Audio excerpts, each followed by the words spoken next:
Hi everyone and welcome back. Today I'm focusing here on shooting a location video for one of your classes.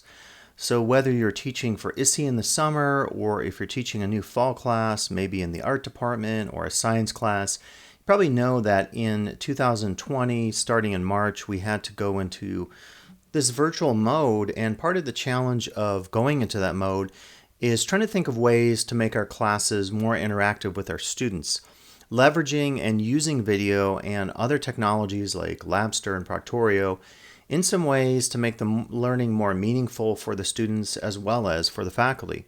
So in the video today, we'll talk about using location video in a way that makes sense for your class, hopefully in as painless a way possible, because as I'll talk about, there is certainly some technology and knowledge involved in shooting any kind of a video. In the video I'm shooting now, and I have to say I don't know, we'll find out later if the lighting is okay, but I have quite a bit of equipment set up here just to accomplish what I'm doing. So I have a mixer, I have headphones, I have a microphone, a cable that goes into the mixer. I have a lot of technology involved in taking just the sound file from my mixer, putting it on a computer, syncing that with the audio that's going to be playing along with the video, because I am trying to produce good audio. I also, of course, have a light here. I am shooting this on my iPhone, which has a tripod and an adapter that allows me to clip my iPhone into the tripod. That sounds like a lot of stuff, and I don't want to say that there isn't technology and potential equipment involved in doing what we're going to be doing. But I think in the end it's worth it. You're going to be a better instructor, you're going to be more interactive, it's going to be a more immersive experience for the student, and I think it might be more meaningful for you as an instructor as well. So as much as possible, I will try to distill down everything involved in creating a location video to the bare bones. I'm not assuming that you'll have a mixer or Final Cut Pro or audio software or microphones that will allow you to do some of the stuff that I'm doing. I've been doing this for many years in terms of audio and video work as well as musical work, so it comes pretty naturally to me, but I'm trying to present this in such a way that you will be able to look at it and really take it to the bare bones level such that you can record a video in a location setting if that's what you'd like to do.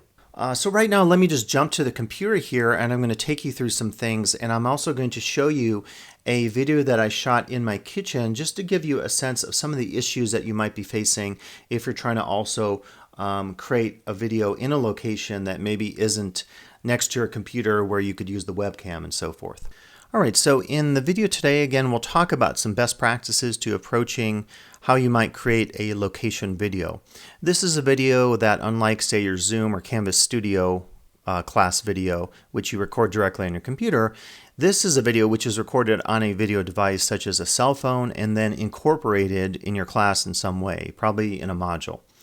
A location video is a great way to demonstrate a skill or technique in a real space.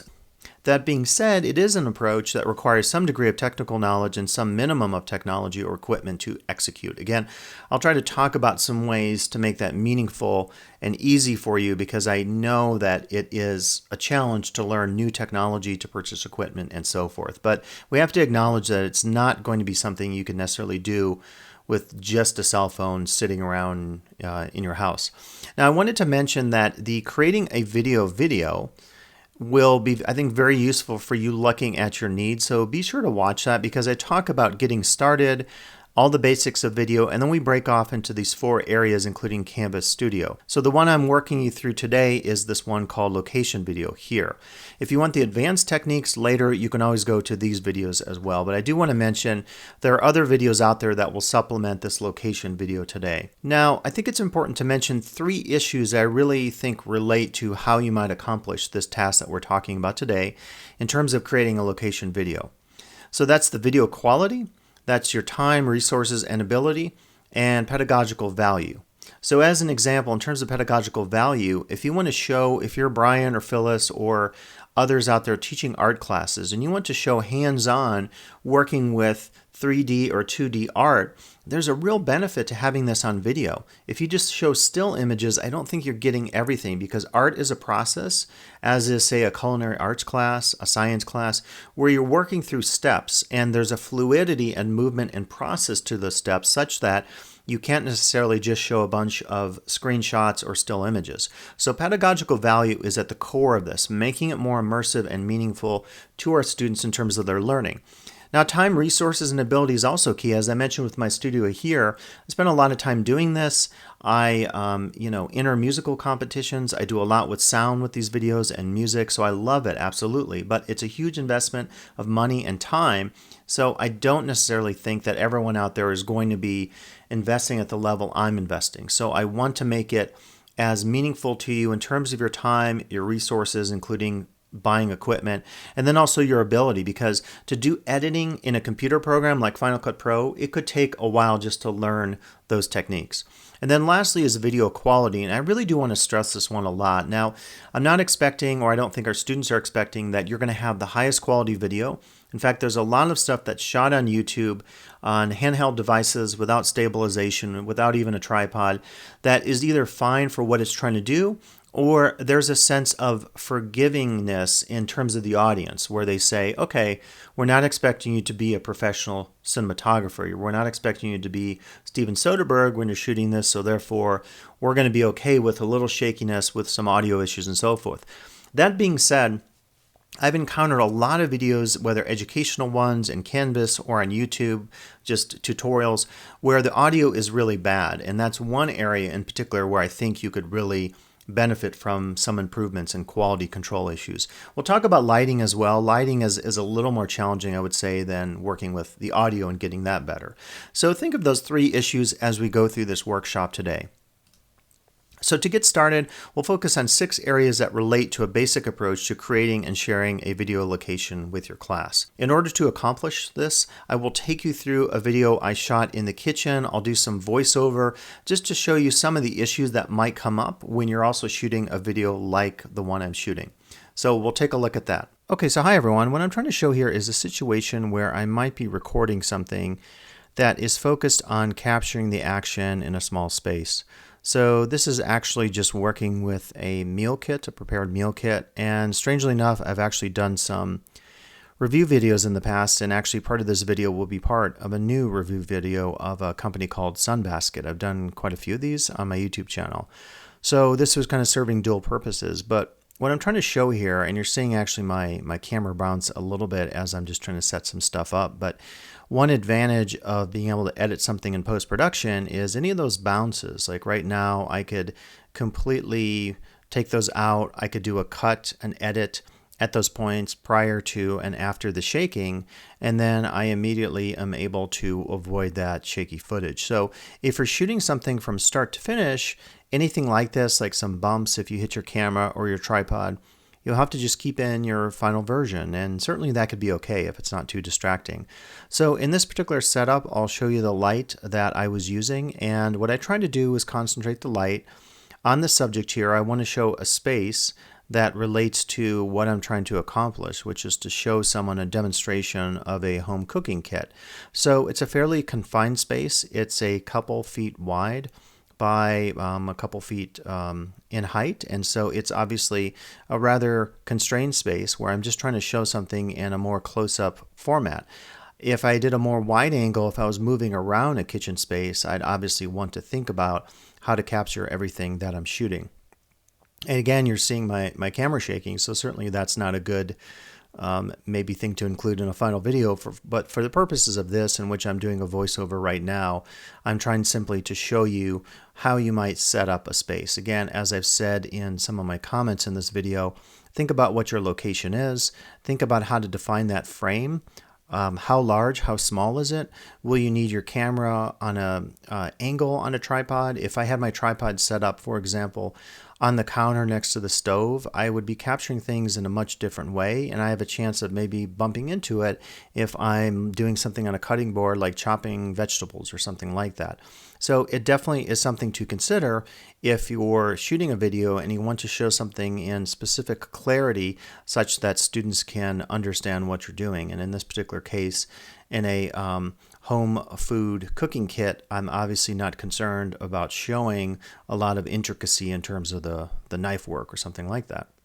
Okay, what I'm doing here is experimenting a little bit with the frame. I'm trying to see what exactly I want to show, and you can experiment with this. You can certainly shoot a sample video prior to shooting your final version to see if there's any distracting shadowing, to see if it's overexposed, to see if the focus is off. With some of the cameras today, particularly iPhones and cell phone cameras, you can start clicking on portions of the screen and the exposure will change with each click. And let me see if I could find a sample of that for you. Okay, so you'll see a quick sample here. So just pay attention to the lighting, and then I'm going to change it here in a second. Make an adjustment, and you can see a little bit of the difference. So that adjustment in lighting can often take place through your phone just by clicking on, it's basically the point on your screen where you want to focus. And often if you focus on something that has a lot of light to it, intensity of light, or a lot of darkness, that will produce an effect on your exposure settings. Keep in mind, you can always go into your iPhone or your Android phone and select all the manual settings, and then you have much more control over things like white balance and exposure and so forth. So we'll jump back to the video itself, talking about some of my tips, but I wanted to show you just a sample of a location setting that might be something similar to what you're working with in one of your online or enhanced virtual education classes. Now, I really want to take you through then these 6 issues that I think are really key in terms of thinking about your video that you might be shooting in your particular work. So I think certainly some issues that come up as you're thinking about this include, is it indoor or outdoor? Things like white balance and exposure come up if you're shooting in a setting that's cloudy versus sunny. I've shot a lot of videos in my years with some of my better cameras where I have totally washed out the video. I had the exposure wrong. I tried to correct it in post-production, and I was really challenged doing that. So it's really good if you could try to set this up ahead of time such that when you define your location, whether that's indoor or outdoors, whether it's sunny or cloudy conditions, whether you have good lighting above you or you maybe use a video light, that's going to be important to really identify early in the process of creating your location. Is it a moving location or is it static? If you're showing something that's moving in your location, you have to think about defining your frame, as I'll talk about it, in such a way that you don't lose anything when something moves out of the frame. If I start talking over there or moving over there, obviously you can't see me anymore, and that affects the viewer's ability to enjoy and really comprehend what it is you're trying to relate to that viewer. So moving versus static. What is the subject you really want to record? If you're shooting in the kitchen like I've been showing you, if you really want to focus on a cooking technique or a culinary technique, you don't necessarily have to see me if I'm the instructor in the frame. It doesn't necessarily require you to do that. One of the things you could do is maybe show your face earlier or later in the video if you want to do that. And we can talk about multiple angles or shots. It gets a little trickier because you get into the issue of editing, and editing is not that easy if you don't have the right software. You can do some editing, of course, in YouTube, and we can talk about that in the future as well. So define the subject you're trying to record and think of all the dynamics, the sound, the lighting, and so forth. If you have poor lighting in a space, or if you have lighting that changes because there's sunlight or there are clouds coming in, that's something to think about just in terms of how that could affect the overall quality of your video. Okay, I just grabbed a bunch of equipment here, and the next issue to talk about is your camera and what you want to use to record your videos. And so right now I'm shooting it with my iPhone. You can't see it, it's out of view here. You don't necessarily have to use a cell phone camera, but a cell phone camera is so handy because it's all there. I mean, it's just a simple matter of taking that camera, putting on a clip, sticking that on a tripod, and you're ready to go. If you have other cameras lying around, if you have them for purposes of just using them for recording your vacations, those are also good options. So One of the ones I really like for location shooting because it has a built-in gimbal, which is a form of stabilization across a number of different axes that allows me to get a better view that is more fluid, and when I'm shooting it, I'm not going to run into issues of a lot of movement and shakiness because the gimbal adapts as I move it. And I even have another thing that clips on here if I'm going over stairs, because the only issue here is we're not going to really get, I think it's the Z axis with movement. It's going to be a little shaky there. It's still pretty good. So if I want to, I can get really dialed down in terms of stabilizing across all the different axes in terms of movement, so I can have a more fluid and stable video for my viewer. I even saw there's a new camera, is it a Samsung, that has a built-in gimbal. It's kind of cool. The actual lens that comes out of, say, my iPhone, it would be sort of floating in space, such as I'm moving it, the gimbal is adapting and stabilizing as we go. Some of the newer action cameras, sports cameras, the GoPro, even though GoPro has been declining over the years, have built-in stabilization that's done through software. You can also sometimes do that in post-production in a program like Final Cut Pro. It takes a lot of time. It is sometimes not always great. There are different modes of trying to average movement from one frame to the next, say in post-production. I'm not familiar with how cameras do it in terms of stabilization like a GoPro or some cell phones, but they may not be great. But the point is, if you're doing static shooting, you don't have to worry about stabilization. You don't have to use something like this. Now, this DJI Osmo shoots in 4K, so it's going to be really crisp and sharp. A lot of phones shoot in 4K, and indeed some I think are up to 8K. So quality is usually not an issue if you're using a phone or another device. You can use a DSLR as well if you do still photography. This is called the Blackmagic Pocket Cinema camera. It doesn't shoot in 4K, but it shoots really good video, and particularly in terms of the color that I can grade in the post-production process, which is getting my mix of colors right, how I like it. I'm much more able to do that by shooting in something like this because of the mode of the file that's saved in the camera in terms of compression that sometimes happens in cell phone video. Sometimes with cell phone video, if you want to get very particular about the color or the exposure, you can do some of that globally in post-production or even in an app on your cell phone, but it's maybe not as sharp to your liking. The other advantage of using a DSLR is I can exchange lenses. So this is my lens I use for general purposes. I have an Olympus. I just heard Olympus is going out of the camera business after 90 some years. So kind of interesting to see the end of Olympus in terms of cameras. Sign of the times, but this is my macro lens. If I'm doing any close-ups, very key to have macro abilities. And then I've been getting into vintage lenses, so this is actually an old Russian lens I found on eBay that's pretty crazy and hard to hold up on my tripod. It weighs seemingly over 2 pounds. And this gives a different vintage look, but to accomplish this, I had to actually purchase a special adapter. So it's not the easiest thing to do. And then I get some vignetting effects where you get the black or like not bars, but a rectangle or a circle kind of on the outskirts of your image as you're shooting it in the frame. So a lot of possibilities there. The one thing I would not recommend using is this. Do not use the camera from your computer. Don't set your laptop up in your kitchen if you're doing a kitchen video. It's just not going to look as good. It can be really grainy. You're not going to be able to do much with the lighting. I don't love how my image or video appears if I'm doing a webcam shot, so I just recommend you not use the computer for that purpose. Again, I think a cell phone is really good to use because it gives you so much possibility, and it's so easy to take the file from your cell phone and upload it to your computer, put it in Canvas Studio for storage for immediate use. Super easy to do. You can bypass editing programs in YouTube. Now, one thing you might need, and I go through some of this, one would be, I would say, you need a tripod. Without a tripod, if you're holding any camera, including a cell phone camera, and you're moving it, the jiggliness, the instability of it will be picked up by your viewer. I think it's personally really distracting. So I recommend a tripod. Off camera, I have a pretty good one here.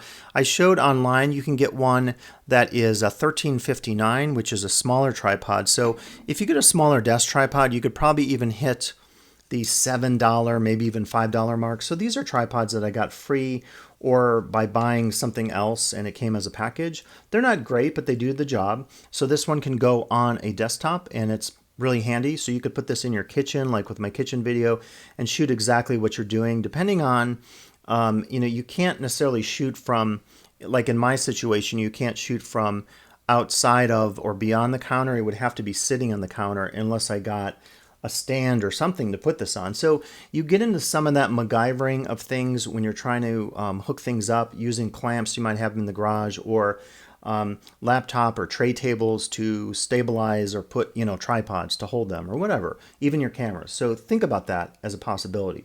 This is one of those pods that will latch onto things, so I could put it on the chair or on the back of something, such that it would allow me to use any surface as long as it's stable to mount my camera on. And the test on these always tends to be, if you mount it and your camera is shaking around, or you think your camera might drop, you don't want to damage your camera. I've actually had some drops with my iPhone, and I have a couple scratches. So it is a risk, I would say, using a camera if you don't think about the safety of your camera, because I've had some accidents. It just happens. So that's one disadvantage of using a cell phone camera, is dropping it. Sounds silly, but it happens.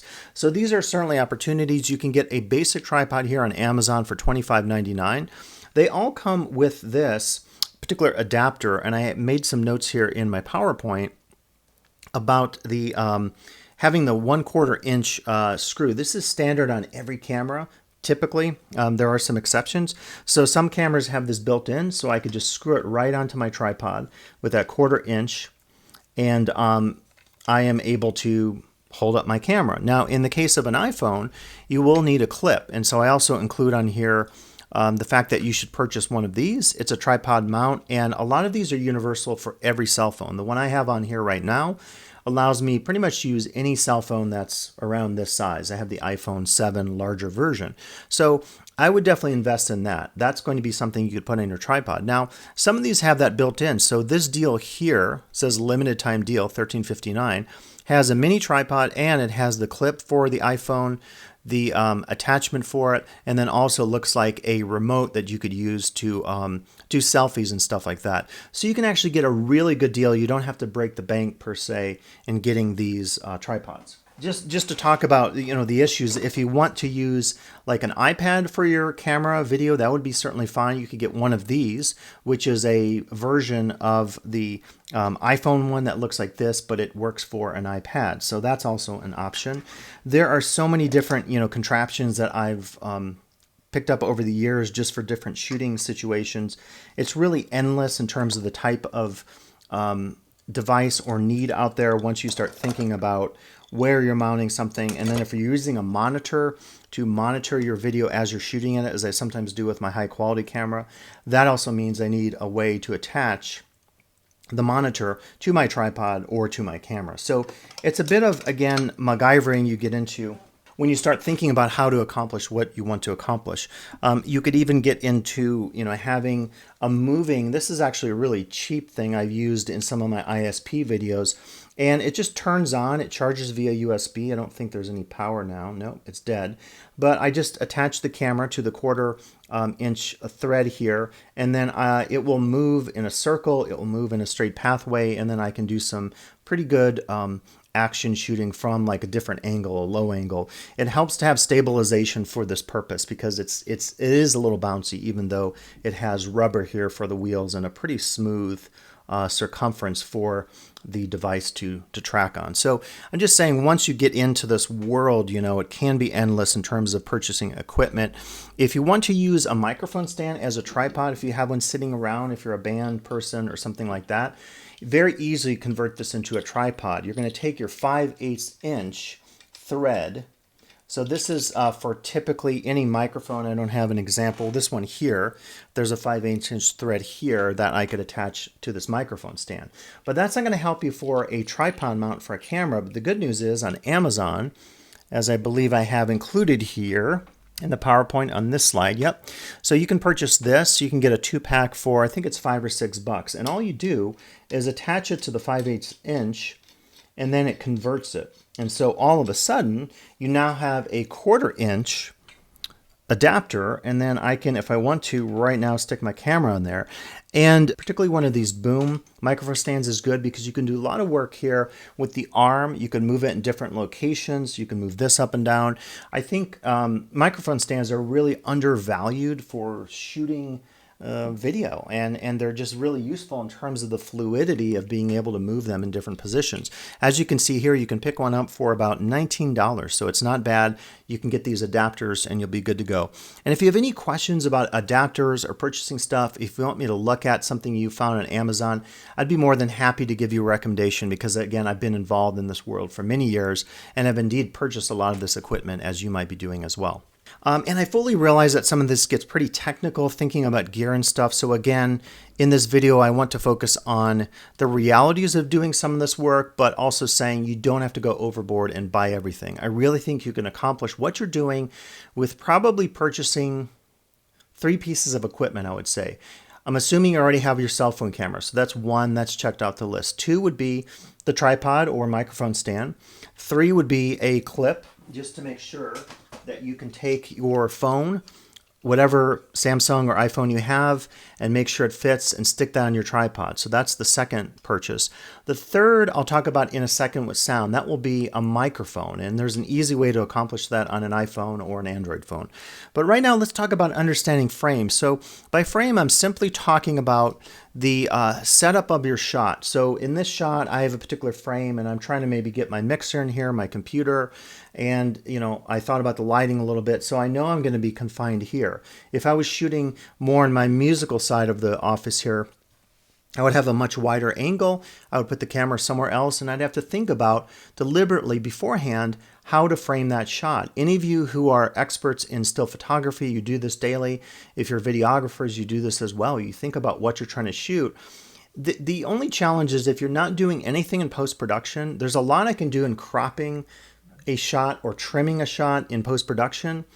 If you're not doing that, it's pretty hard to do that, because you're basically just relying on what comes straight out of the camera, using that file, that clip, and then showing that to your students, which I think is fine. But if you're shooting more than one angle, if you are thinking about maybe doing some wide angle shots and some close-ups, like in the food situation that I showed you in the kitchen, it's just something to think about in terms of what that's going to look like, and just be sure to define that ahead of time, because if you're not editing in post-production, there's nothing you can do to alter what you've shot on your cameras or camera. Okay, right now let's talk about audio. And for me, audio is one of the most important parts of shooting a video, anything for your class. It's something we don't think about, and it results in some really bad videos. And I feel like if I were going to point to one area of a video that a student in an online class would be watching that would result in the most turnoffs, where they would say, I'm not going to watch this anymore because the quality is so low, I believe it's audio. So if I'm doing audio, I think very carefully about the microphone that I want for the situation. I have multiple microphones. I really like the presence and sound of this blue microphone that I have going into my mixer. I can also adjust the sound, equalize it, give it some presence in post-production in a program like Logic, or even some simple freely available programs out there. I'm not expecting you certainly to have that high of a focus on audio, but think about the quality of the audio. And one of the best ways I think to approach this is to say right now, do not use the audio that is directly coming from the microphone. And the reason for that is very simple. So right now, you're hearing a lot of presence from my voice, right? I'm recording it this way. I'm getting just the high quality of this microphone, the position of it. Certainly how I'm recording it also makes a difference. If I use this microphone here, I'll switch to the audio for the camera for a second. So I'm talking right here, and as you can see, I have about a 5-foot distance from my microphone. Certainly one thing to think about is any noise I make. If I hit something like that, you're going to hear the noise of that. It's always one dynamic of the video. If I come closer and closer to the microphone, it becomes a little clearer. So now I'm about 1 foot away from the microphone. Now I'm actually behind the camera. I'm still talking to you. You're still hearing my voice. What I'd like you to do is just compare the audio that you're hearing right now in terms of its clarity, in terms of the noise, as I'm moving to and from the camera. So again, I'm still talking here, walking away, I'm sitting down. My chair is kind of noisy. You're going to hear a creak there probably with the chair. But the point I'm trying to make here is the audio you record directly from a camera is going to be 100% of the time inferior to other ways of doing audio. So it's a very simple rule with audio. Think of the distance that the sound travels from the sound, the vocal cords producing it, the mouth, into the camera. There's a long distance here, so we're going to pick up a lot of noise and have issues with our sound.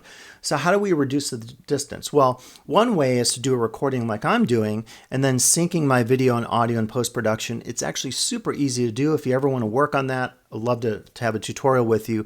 It basically just involves me syncing the audio files, and they're very easy to see. They're peaks, so when you stop talking, you can see, a peak or a dip or a valley, and then it's very easy to match the audio up from your two sources. And what will happen is, as they become closer and closer in sync, you get like a phasing in or phasing out effect. So it's super easy to do, but I don't expect you to do that not having maybe some of this equipment.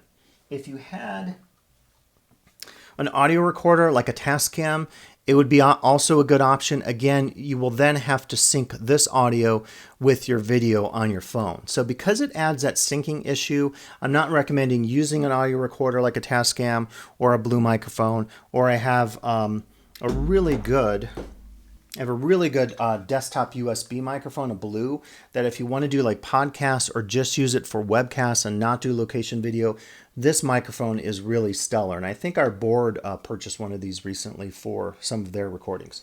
So because this requires that extra step, I'm not recommending this for you in terms of your approaches. So I think the number one way to do it is to use a microphone. And what I'll recommend to you is purchase it's called a lavalier microphone. And I'll put it up here. Amazon has one available for $16.99. So this is one of those, and it has actually two clips. So if you were doing a recording where you wanted to interview another person, they could be clipped and you could be clipped. And again, using our rule of distance. Right now, with my iPhone, because there's almost 7 feet of distance between the microphone and the sound coming out, I'm not going to get the best quality audio. I'm getting a lot of air, I'm getting a lot of openness and ambient sounds. Certainly in terms of sound, any noise you have in your kitchen will also impact if you're shooting like a food video for ISI. That will also impact the quality of your video. But the cool thing about a lavalier mic is I clip it right to my shirt, my collar, wherever. And I do want to do a little sound checks. I do recommend that you record a quick video once you plug this into the phone. But then what we'll do, I'm not going to do it now. It's kind of a spaghetti bowl mess here. But what's cool about this is I would then simply unravel this cord, and I'm going to plug the cord directly into my phone. So what we're doing is we're going from a distance of 7 feet between me, the sound source, my vocal cords, and the microphone and the camera, the air mic, as I call it.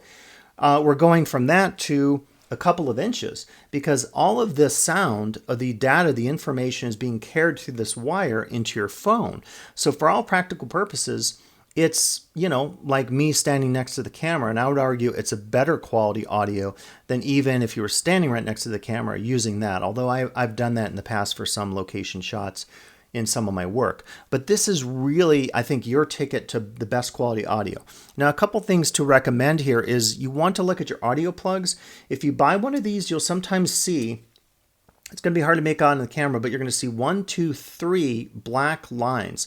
So in a typical audio plug, an 1/8 inch like this, you'll have 2 for stereo audio, your left and right channel, which is universal and in most systems in terms of panning. If you see the third one, it's because now with our smartphones, we have functions like start and stop on headphones too. So the third one adds that function to it. So you have to then convert. Most of these microphones, including the one I showed you, will come with this plug. It will just clip in. It's taking 3 of those black lines to 2. That's your standard stereo. Now, one more step you'll need, and I mentioned this here, is if you're using a Mac, if you're using an iPhone, you always want to make sure you have the right adapter. For this particular device, this action cam, I needed a special adapter, so it's yet another thing I had to purchase in order to be able to use an external microphone. Same thing with an iPhone. You'll need one of these. It's a Mac audio plug converter, so it's going to take the plug there, your stereo plug, 1/8 inch, and convert it to the Mac native plug. And I know what happens is with each iteration of an iPhone or a Samsung, an Android phone, these sometimes change, just like the USB proprietary plug has changed over the years. So you just want to make sure you dial that in and get the information on what you need before you purchase any equipment. But if you use this, and you can do this for about 20 bucks, including the plug, you don't have to buy the official Apple one, you can buy the knockoff generic, you're going to have great quality audio. So use this, put it on your lapel, put it on your shirt, whatever, and plug it directly into your camera, and that is your audio. You're going to have great audio, and you're going to have your viewers listening to you, taking you more seriously because of the fact that you care about the quality of what it is you're producing. Now, if you want more about audio and sound in teaching, please watch my workshop. It was really lively. We geeked out. We talked about mixers. We talked about doing some of this stuff with music, and I just love it. So if you ever want to chat about this, hit me up. I'd love to talk to you about sound and audio and teaching, but check out that video for a little more in-depth version of what I talked about. And likewise, if you watch video, my other videos on making videos, I talk about lenses and cameras and scenarios. So this is like the location video version of this, but there are other videos that are also worth checking out as well.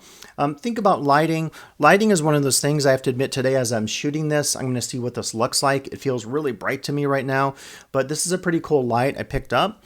It was a little bit of money, and I actually used my austerity money from the district. We each got a little bit for technology. I think it was $150. Some faculty got more, but I purchased this light because of that. It allows me to connect it through Bluetooth. I can use RGB color. I can really do some amazing stuff with this light, but it does take some work. So I use this for shooting most of my videos, and I find by putting a concentrated light, and it also has flaps that can be moved to allow me to concentrate and focus the light. I can put a diffuser in as well. I think it's really good for my purposes. So if you're shooting something, just think of the lighting situations, because if you shoot in really dark conditions, you can't really do much to fix that in post-production. And as a result, you may want to think about a light or just really upping the lights in your kitchen or wherever you're shooting. Here are a couple options. You can get a selfie ring light that has an included tripod stand and cell phone holder. So you can do three things for one price for $49.99. I haven't tried any of these. You can also get these USB video lights that have adjustable tripod stands and color filters for a tabletop or more low-angle shooting. And just to show you, there's so many options out there. The same company that makes the light I'm using now, which is a Bluetooth light, makes this cheaper one that has that same familiar 1/4-inch plug that allows you to hook it to any tripod or contraption. It's an LED light, and then it has different diffusers for colors, so you can get a softer kind of glow on the subject. I always think of those, the early Star Trek series from TV where William Shatner was talking with a woman. They always did this thing where it was very sexist, right? But they would show the woman, and she would be very sort of, her face would be kind of smudgy and there'd be a glow. And I think what they actually used to do would be put oil or cream on the lens to kind of give it that look. So in the old days, we didn't have the technology that we do today, but this could also be an option for you. You want to just think about what your shooting conditions are like and then adapt from there. Purchasing a light, certainly you get into more issues of just having to pay for them because they can be expensive, as is the case with this one, over $150, but just depends on really what you're trying to accomplish. So think about that, because bad lighting can really ruin a video just like bad audio can. Okay, so finally, let's talk about issues of whether or not you might want to edit your videos. And so I think one of the challenges when you're shooting a live video, you make a mistake. Like if I fumble a line, I just have to keep going, right? If I'm not editing and I'm doing it in one take, it's really hard to do. An example of this is if you've watched some of those live, like Jesus Christ Superstar and other live Broadway shows that they've done on NBC, there have been a lot of issues with audio, mistakes, and so forth. And it's kind of fun whenever they shoot something live, but the challenge of that is any mistakes then are embedded in time. You can never go back unless you edit those out. So I think one thing to think about is if you're okay with imperfections, if you're okay with mistakes, if you need to go from your start point in the video to your end point, take that out of your camera, load it into your Canvas Studio site. You just gonna have to live with that. If you want more perfection, if you want to cut, if you want to do multiple angles and you don't want to see like the camera, like if I'm doing a wide angle shot and I'm doing this all live from start to finish to upload, then what's going to happen is if I move my tripod, if I move my camera, the audience will see the shakiness of that until I've defined my second shot. If I'm moving from a wide angle shot of me to one more close up of something I'm doing a demonstration. If you're cool with that, that's fine. If you're not cool with that, you want to edit things out, then definitely think about some version of this. We could talk about Final Cut Pro. iMovie is actually really good. I recommend if you do something like iMovie. It's not the full features of Final Cut Pro, but it has transitions. You can do edits. You can do titling. You can do some generators to add some black and some titles or something like that. So it's really easy to use. If you want to get into Final Cut Pro, it definitely is a lot more learning. Now, also sharing and storing your videos. Probably what you're going to be doing is taking the video from your iPhone, saving it to your computer, uploading into Canvas Studio, giving that a title, and then sharing that with your class. I really recommend that route. Creating your own YouTube site, like I have your own YouTube channel, is great. It gives you more possibility, but it also requires a bit of learning. And in July 2020, I'll be offering you a video on creating your own YouTube channel and what's involved in that, so be on the lookout for that video. But one thing I will say about YouTube is that you can use their built-in editing features and titling features. I find them a little tricky to use. They're not intuitive like I find Final Cut Pro to be. But if you want to use any of that technology, certainly you could take advantage of that. So consider that if you're interested in doing a little more with editing on the post-production and then just relying on the start, stop points and uploading that to your Canvas Studio site. So as we talked about in this video, definitely think about these three issues of time, resources, and ability, the pedagogical value, and the video quality. There are a lot of challenges in shooting video, but I think if you make it manageable using some of the steps I mentioned today, I think it could be a really great tool for your classes, for your students in terms of more immersive learning. So as always, if you have any questions, reach out to me here at lukas@ltcc.edu. Check out all my other videos on one word, www.ltccteachingandlearning.com. Click on COVID-19. You'll find a slew of great resources for you to use. Reach out to me. I'll have more workshops and videos coming, certainly, as we continue to adapt to COVID-19 and teaching in enhanced virtual education. So thanks for listening, and I'll talk to you soon.